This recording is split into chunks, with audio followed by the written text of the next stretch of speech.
Hello everyone, हाय दोस्तों, नमस्कार। स्वागत करता हूं आपका डेवलपिंग सक्सेस यूट्यूब चैनल पर। मैं आशा करता हूं कि आप सभी बहुत ही स्वस्थ, मस्त और बढ़िया होंगे।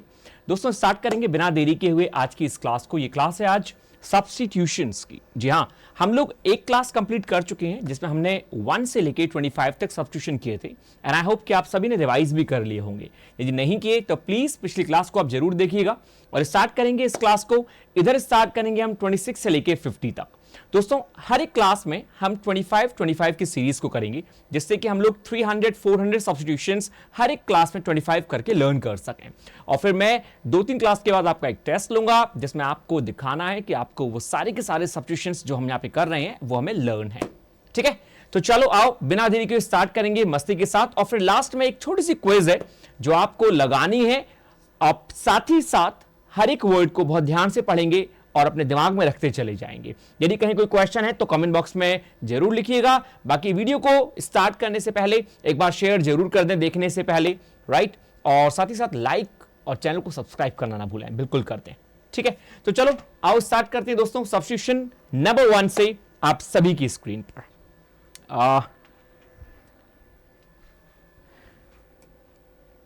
हर एक सेंटेंस को आप पढ़ेंगे और आप ही के साथ मैं भी पढ़ूंगा कि क्या लिखा हुआ है। नंबर 1 सेंटेंस है दोस्तों, गवर्नमेंट बाय 1 पर्सन। आप इसको बहुत अच्छे से जानते हैं और बहुत अच्छे से आपने पढ़ा भी होगा। गवर्नमेंट बाय 1 पर्सन, एक व्यक्ति की सरकार या फिर एक व्यक्ति द्वारा बनाई गई सरकार। राइटर ने कहा एक ऐसी सरकार जो कि एक व्यक्ति द्वारा बनाई जाती है या फिर एक ही व्यक्ति की होती है, जिसे आप तानाशाही कहते हैं। क्या कहते हैं आप? जिसे तानाशाही। और इस तानाशाही को आप डिक्टेटरशिप भी बोलते हैं। तो यही जो वर्ड है डिक्टेटरशिप दोस्तों, यही आता है ऑटोक्रेसी के नाम से। किस नाम से? ऑटोक्रेसी। तो राइटर ने क्या कहा? राइटर ने कहा कि गवर्नमेंट, सरकार, बाय 1 पर्सन, किसी एक व्यक्ति के द्वारा। ठीक है, मैं आशा करता हूं कि आप सभी को मेरी बात सुनाई दे रही होगी। आप सभी को मैं सुनाई दे रहा हूं बहुत आसानी से। ठीक है, कहीं कोई भी क्वेश्चन हो, कोई भी डाउट हो, प्लीज कमेंट बॉक्स में जरूर लिख दें। तो राइटर ने कहा गवर्नमेंट बाय 1 पर्सन, एक व्यक्ति के द्वारा सरकार, पूरी सरकार को एक ही व्यक्ति चलाता है, ऐसी सरकार को हम कहते हैं ऑटोक्रेसी या फिर आप डिक्टेटरशिप भी कह सकते हैं। इस ऑटोक्रेसी में दोस्तों, यदि आप इस वर्ड पे गौर करेंगे क्रेसी, तो इस क्रेसी का मतलब होता है गवर्नमेंट। जी हां, आपको कहीं भी ये क्रेसी वर्ड मिल जाए तो आप ध्यान रखेंगे इस वर्ड का मतलब होता है गवर्नमेंट और ऑटो का मतलब होता है सेल्फ। तो ये वर्ड अपने आप में इस बात की अभिव्यक्ति करता है, इस बात को कहता है कि भाई गवर्नमेंट मतलब सेल्फ के द्वारा चलाई जाने वाली गवर्नमेंट, जो खुद के द्वारा चलाई जाती है, ऐसी गवर्नमेंट कहलाती है ऑटोक्रेसी। तो कहीं भी आपको ऑटो वर्ड मिल जाए, आपने देखा होगा ऑटो रिक्शा, जो एक ही व्यक्ति द्वारा बुम चला दिया जाए, वो ऑटो रिक्शा कहलाता है। तो इसीलिए हम इसको, क्रेसी सरकार है तो स्वयं के द्वारा जो सरकार चलाई जाती है।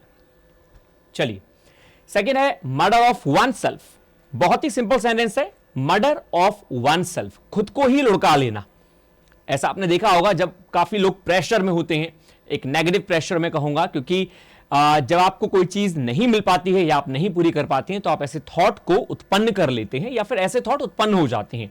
तो वही राइटर ने कहा मर्डर ऑफ वन सेल्फ, खुद को ही मार लेना, ये सुसाइड कहलाता है, SUCIDE। किसी भी वर्ड के पीछे CIDE साइड लग जाए वो मर्डर कहलाता है। फिर चाहे वो सुसाइड हो, होमिसाइड हो, मैट्रिसाइड हो, फ्रेट्रिसाइड हो, सरोरिसाइड हो, कोई भी साइड हो, तो साइड का मतलब ही दोस्तों मर्डर से होता है। ठीक है, चलिए नंबर नेक्स्ट है मर्डर ऑफ अ मैन। अभी हमने किया था murder of one self, one self का मतलब होता है खुद को। यहां पे राइटर ने कहा मर्डर ऑफ अ मैन, किसी इंसान को ही लुढ़का देना, आपने किसी व्यक्ति विशेष को ही मार दिया, यही कहलाता है होमिसाइड। क्या कहलाता है? होमिसाइड। होमी में जो ये वर्ड है दोस्तों, होमी, ये दिखाता है मैन को, और साइड जो है ये दिखाता है मर्डर को। तो हम इन दोनों को कंबाइन करेंगे तो बात वही बनेगी, homicide means murder of a man. Simple, आप इसे हिंदी में कह सकते हैं नरहत्या। जी हां, मर्डर ऑफ अ मैन, नरहत्या मींस होमिसाइड।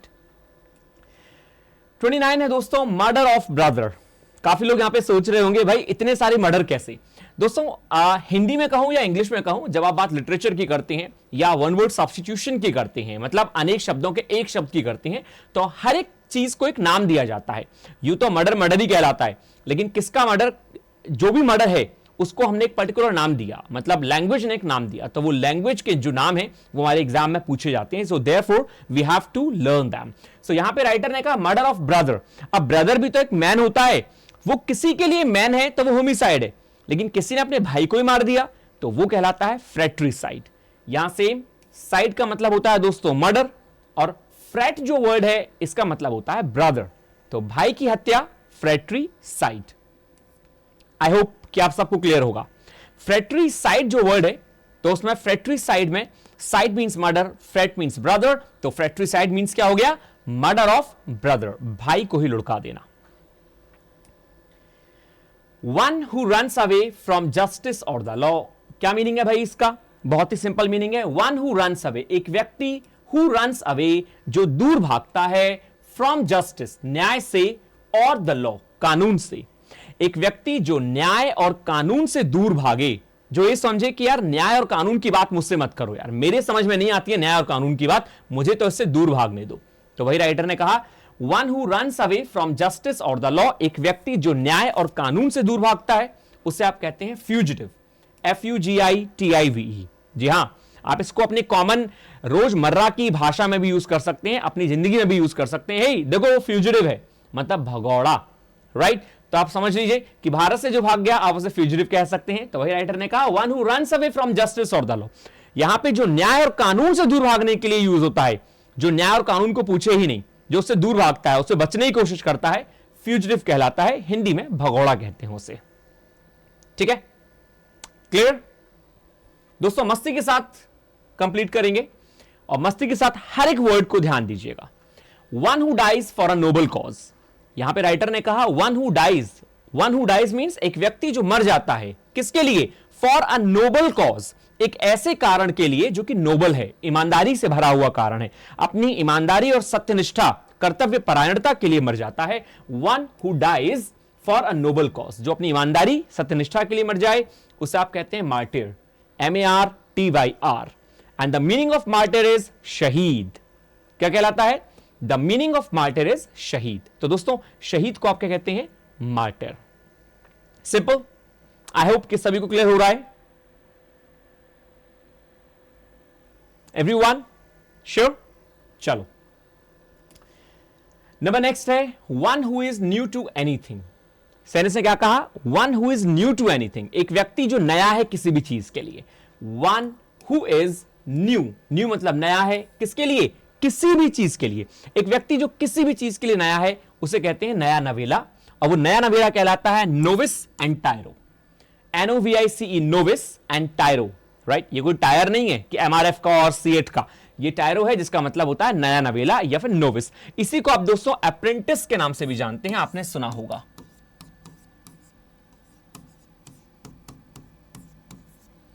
आप इसे अप्रेंटिस भी कहते हैं, आप इसे नोविस, टायरो या अप्रेंटिस भी कह सकते हैं। ठीक है। 33 है the life history of a person written by himself. ये सभी को आता होगा, मेरे दोस्तों को सभी को रटा पड़ा है बहुत अच्छे से। Everybody knows this one, right?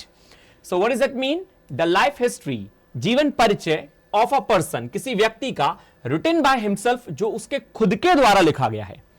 एक तो होती है लाइफ हिस्ट्री भाई के मेरे जीवन के बारे में किसी और ने लिखा, और एक जीवन परिचय होता है कि मैंने अपने जीवन के बारे में खुद ही लिखा, तो भाई उसे कहते हैं आत्मजीवनी। एक है जीवनी और एक है आत्मजीवनी। तो आत्मजीवनी का मतलब हो गया जो मैंने सेल्फ से लिखी, तो जो मैंने खुद लिखी ऑटोबायोग्राफी। बायोग्राफी मींस जीवनी, और मैंने आपको बताया था एक वर्ड ऑटो, तो दोस्तों ऑटो का मतलब होता है स्वयं, तो स्वयं के द्वारा लिखी जाने वाली जीवनी autobiography, right? Come on, number next 34 the first speech delivered by a person. पहली स्पीच जो डिलीवर की जाती है किसी व्यक्ति के द्वारा, बाय अ पर्सन। पहली स्पीच जो किसी व्यक्ति विशेष के द्वारा क्या की जाए? डिलीवर की जाए। आपके जीवन की पहली स्पीच है, आप मंच पे पहली बार आए और आपने भाषण दिया, राइट? कहीं भी, तो उसी को कहते हैं दोस्तों प्रथम भाषण। अब वो प्रथम भाषण कहलाता है मेडन स्पीच। मेडन का मतलब हो गया प्रथम और स्पीच का मतलब हो गया भाषण, तो मेडन स्पीच मींस प्रथम भाषण। Number 35 one who lives on flesh. What is that mean when you say one who lives on flesh? एक व्यक्ति जो जीता है किस पे भैया? ऑन फ्लैश, मास पे। फ्लैश का मतलब होता है मांस, तो एक व्यक्ति जो मांस पे जीता है उसे आप कहते हैं कार्निवोरस। तो यहां पे लिव्स और हु, लिव्स का मतलब है जीना और हु मतलब एक व्यक्ति विशेष जो जीता है। तो हु को आप किसी व्यक्ति से मत लीजिए, लिविंग बीइंग से लीजिए। और लिविंग बीइंग में पर्सन मतलब इंसान और एनिमल जानवर कोई भी आ सकता है। तो वो कोई भी जो जीता है मांस पे उसे आप कहते हैं कार्निवोरस। कार्निवोरस का मतलब क्या होता है? मांसाहारी। बचपन में आपने पढ़े होंगे ना, 4th 5th 6th क्लास में, बताओ कार्निवोरस एनिमल के नाम। तो आप बताते थे कि भाई ये है, शेर है और ब्ला ब्ला ब्ला। सो दे आर कॉल्ड कार्निवोरस, मतलब मांसाहारी। ठीक। 36 है दोस्तों, one who feeds on human flesh. उसी का भाई है लेकिन थोड़ा उससे उच्च स्टैंडर्ड आ गया। One who feeds on human flesh, जो मानव के मांस पे जीता है। पहले वाला था जो मांस खाता है, ये तो भैया मानव का ही मांस खा लेता है। तो one who feeds on human flesh, जो जीता है मानव के मांस पे, नरभक्षी कहलाता है। और नरभक्षी को आप हिंदी में, सॉरी इंग्लिश में कहते हैं कैनिबल। हिंदी में नरभक्षी हो गया, and in English we call cannibal, CANNIBAL। Next है दोस्तों, persons living at the same time. Persons living at the same time, जैसे आप और आपके दोस्त। अब आपका दोस्त और आप दोनों एक ही उम्र में जी रहे हैं। मान लीजिए आपकी एज है 28, 29 या 16 या 18, 22, 38, what ever your age is, और उसी एज का आपका एक और दोस्त है। तो उन्हीं के लिए ये सब्स्टिट्यूशन बना वन हु लिव्स, मतलब not one who lives, persons living at the same time. ऐसे लोग जो जीते हैं समान समय, जैसे गांधी जी और जवाहरलाल नेहरू, जिनके सेम एज हो, जिनका डेट ऑफ बर्थ सेम हो, भले ही डे सेम ना हो, मंथ सेम ना हो, लेकिन ईयर सेम हो, राइट? तो उन्हें आप कहते हैं समकालीन। समकालीन मींस समान काल के लोग। जैसे आप कभी कथा बोलते हैं तो कथानक में क्या आता है? जैसे द्वापर युग में जो हुए थे, त्रेता में जो युग हुए थे, कलयुग में जो हैं, तो they are called what? Contemporary, मतलब समकालीन, जो समान काल के हैं, समान समय के हैं, सो वही कहलाता है कंटेम्पररी। ठीक है, जो कि टाइम को डिनोट करता है, दिखाता है समान काल के लोग। 38 है दोस्तों, a person who is unable to pay debts. Most of the people speak और दे से दिस वन डैब्ड। इट्स नॉट अ ब, इधर ब जो है, बी जो है वो प्रोनाउंस नहीं होता, सो डेट्स कहते हैं। बी को खा जाइए, डेट्स कहिए। डेट्स मतलब होता है ऋण। One a person who is enable, एक व्यक्ति जो अयोग्य है। अनेबल मींस असमर्थ है, अयोग्य है क्या करने में? पे करने में, चुकाने में कर्ज को। एक व्यक्ति जो कर्ज नहीं चुका सकता उसे आप कहते हैं दिवालिया।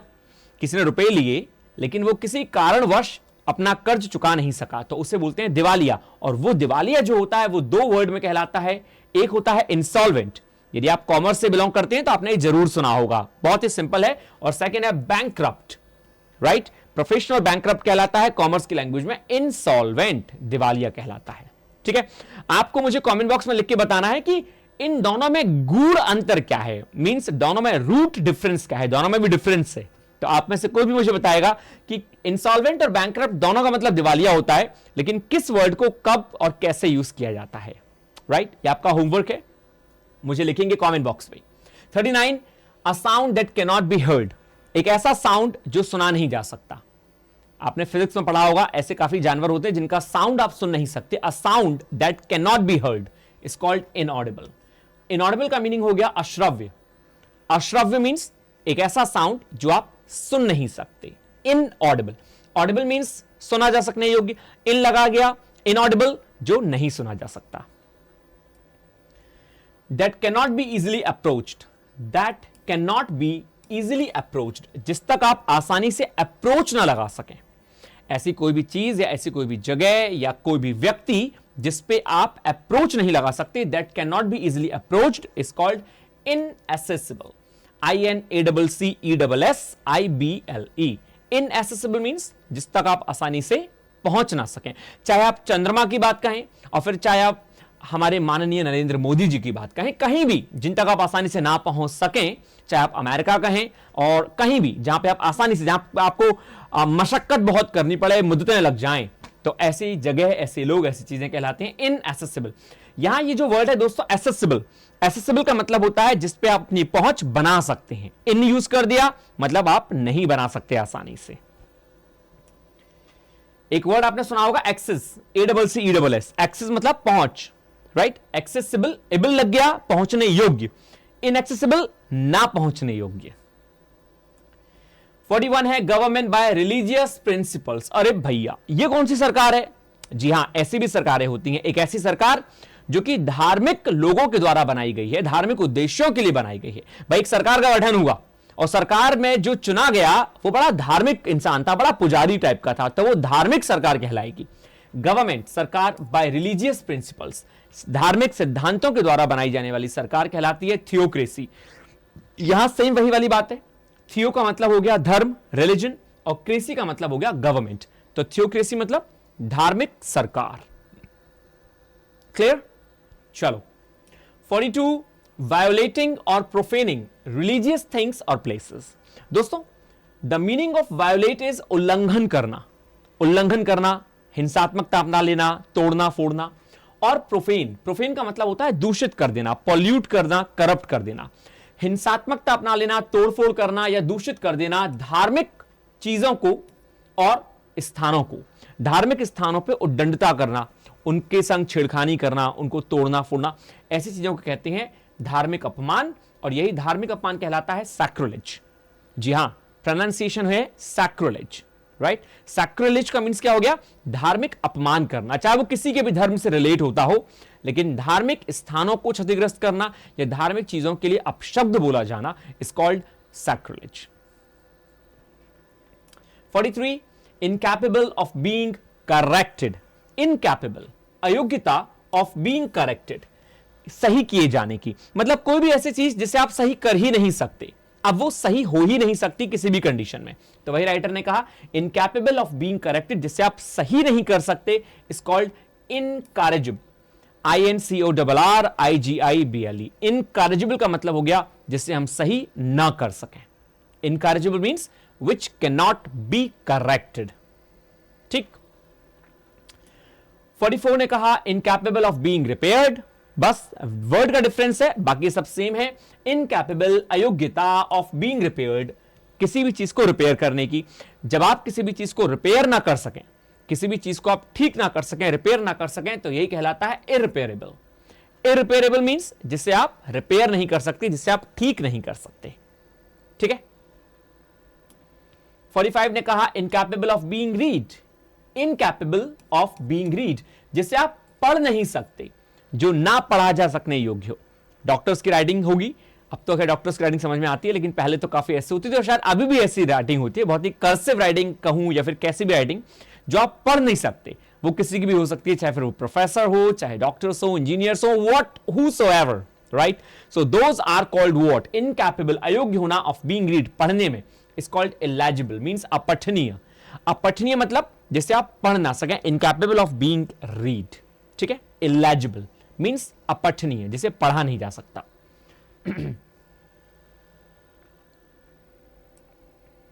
The art of cultivating and managing gardens, what does that mean? एक ऐसी आर्ट, एक ऐसी कला ऑफ कल्टिवेटिंग। कल्टिवेट का मतलब होता है दोस्तों उगाना, कल्टिवेट करना, और मैनेज करना, देखरेख करना गार्डन्स की। दोस्तों आपने देखा होगा कि एक छोटा सा एग्जांपल ले लेते हैं, जैसे हम बात करें होटल इंडस्ट्री की, तो होटल इंडस्ट्री में काफी डिपार्टमेंट्स होते हैं, उनमें से एक डिपार्टमेंट होता है, उसका नाम मैं आपको बताऊंगा तो आंसर लिखा हुआ है साफ साफ, हॉर्टिकल्चर डिपार्टमेंट, बागवानी विभाग। वहां क्या होता है? वहां ऐसे लोगों को रखा जाता है, ऐसे लोगों की जॉब होती है ये, जो कि दक्ष होते हैं, जो कि निपुण होते हैं, बहुत बढ़िया होते हैं, कैपेबल होते हैं गार्डनिंग में, जिन्होंने ये एजुकेशन ली है, जिनको ये आर्ट आती है कि गार्डन की देखभाल कैसे की जाती है, वहां कौन कौन से फूल होने चाहिए, कैसे कटाई छड़ाई होनी चाहिए। वही राइटर ने यहां पे कहा द आर्ट ऑफ कल्टिवेटिंग, एक ऐसी कला जिसमें आप कल्टिवेट करते हैं, उगाते हैं और मैनेज करते हैं गार्डन्स को, यही कला कहलाती है बागवानी, और बागवानी कहलाती है हॉर्टिकल्चर, राइट। हॉर्टिकल्चर, बागवानी। 47 है दोस्तों द स्टडी ऑफ कॉइन्स, सिक्कों का अध्ययन। द स्टडी ऑफ कॉइन्स, सिक्कों का अध्ययन कहलाता है न्यूमिस्मैटिक्स। न्यूमिस्मैटिक्स को कहते हैं आप लोग मुद्रा शास्त्र। जी हां, बड़ी मुश्किल से हिंदी याद की है मैंने। न्यूमिस्मैटिक्स का मीन्स क्या हो गया? मुद्रा शास्त्र, द स्टडी ऑफ कॉइन्स, सिक्कों का अध्ययन करना। आपने देखा होगा आपके घर के आसपास या आपके घर में से ही काफी लोग सिक्कों को इकट्ठा करना पसंद करते हैं, और काफी लोग उनका अध्ययन करना पसंद करते हैं, उनकी स्टडी करना पसंद करते हैं। तो द स्टडी ऑफ कॉइन्स, तो वो कॉइन्स की स्टडी कहलाती है न्यूमिस्मैटिक्स। ठीक है, आई होप कि आप सबको क्लियर होगा। Everybody is clear? Come on, number next 48, the art of elegant speech और राइटिंग। एक ऐसी कला, एक ऐसी आर्ट, बहुत ही सुंदर स्पीच देने की और सुंदर लिखने की। आप इसमें बहुत ही सुंदर तो लिखते हैं और बहुत ही सुंदर बोलते हैं, तो सुंदर बोलने और सुंदर लिखने की इस कला को आप क्या कहते हैं? आपने बचपन में प्रतियोगिताएं की होंगी, सुलेख प्रतियोगिता की है, सुलेख बहुत ही सुंदर लिखने की, राइट, याद होगा बहुतों को। इसको कहते हैं रेटोरिक। रेटोरिक मतलब होता है सुंदर लिखने और सुंदर बोलने की, सुंदर बोलने की जो कला और सुंदर लिखने की जो कला होती है, rhetoric. Second last 49, one who is free from all mistakes and failure.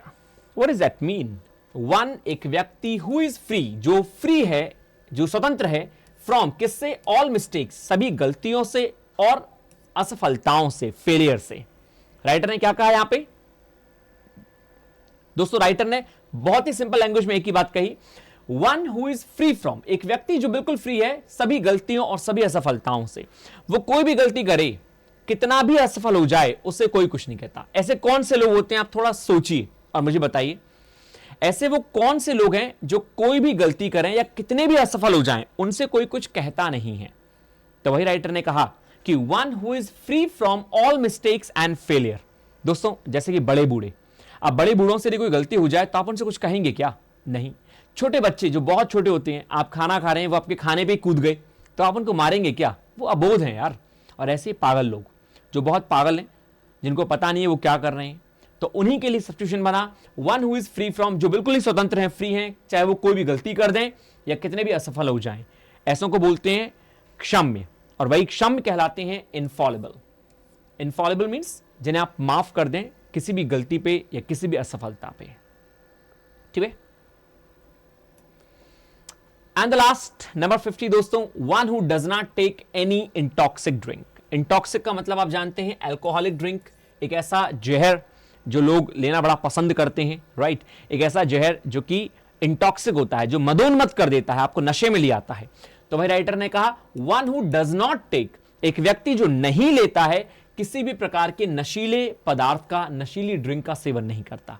आप में से बहुत सारे लोग होंगे और मेरे सभी स्टूडेंट्स होंगे, मुझे पूरा पूरा विश्वास है, जो किसी भी नशीली ड्रिंक का या नशीली किसी भी चीज का सेवन नहीं करते होंगे। वही राइटर ने कहा one who does not take, जो नहीं लेता है किसी भी नशीले पदार्थ को, नशीली ड्रिंक को, ऐसे इंसान को कहते हैं टीटोटैलर। आप इसको टीटोटलर भी कह सकते हैं, टीटोटैलर भी कह सकते हैं। सो टीटोटैलर या टीटोटलर मीन्स होता है what you call in Hindi, आप इसे हिंदी में कहते हैं संयमी। एक व्यक्ति जो अपने संयम और आचरण का पालन करता है, संयम रखता है, टीटोटलर। क्लियर? सो ये है दोस्तों सब्स्टिट्यूशन। मैं आशा करता हूं कि आपको ये 50 के 50 पूरे समझ में आए होंगे और किसी में कहीं कोई भी कैसी भी दिक्कत नहीं हुई होगी। मेरे अंदाज से शायद इसमें क्विज नहीं है। we have a quiz, and we are having here, guys, come on, so your time is going to be started। आप एक काम और कर सकते हैं, मैं आपको एक छोटा सा काम देता हूं, हल्का सा, मतलब शॉर्टकट काम नहीं। आप वीडियो को पॉज कर लें, एक बार रिवाइज कर लें सारे के सारे सब्स्टिट्यूशन, क्योंकि जब आपके पास क्विज आएगी तो जितने भी हैं आपको टोटल मार्क्स लाने हैं, आउट ऑफ आउट मार्क्स लाने हैं इस क्विज में, ठीक है। और मैं आशा करता हूं कि आप सबके सब लाएंगे और वो आप मुझे कमेंट बॉक्स में लिख के बताएंगे कि आपके मार्क्स कितने आए। तो एक बार आप रिवाइज कर लें यदि रिवाइज करना चाहें, और मैं आपको यहां पे शो कर रहा हूं सब्स्टिट्यूशन की एक क्विज। वीडियो को पॉज करेंगे, एक बार सबको देखेंगे और फिर आप मुझे आंसर बताएंगे, ठीक है। जितने भी हैं, जितने भी आते हैं उतनों के आंसर लिखेंगे कमेंट बॉक्स में। सो हियर वी आर, टांटाना। आप चाहें तो इसका स्क्रीनशॉट ले सकते हैं।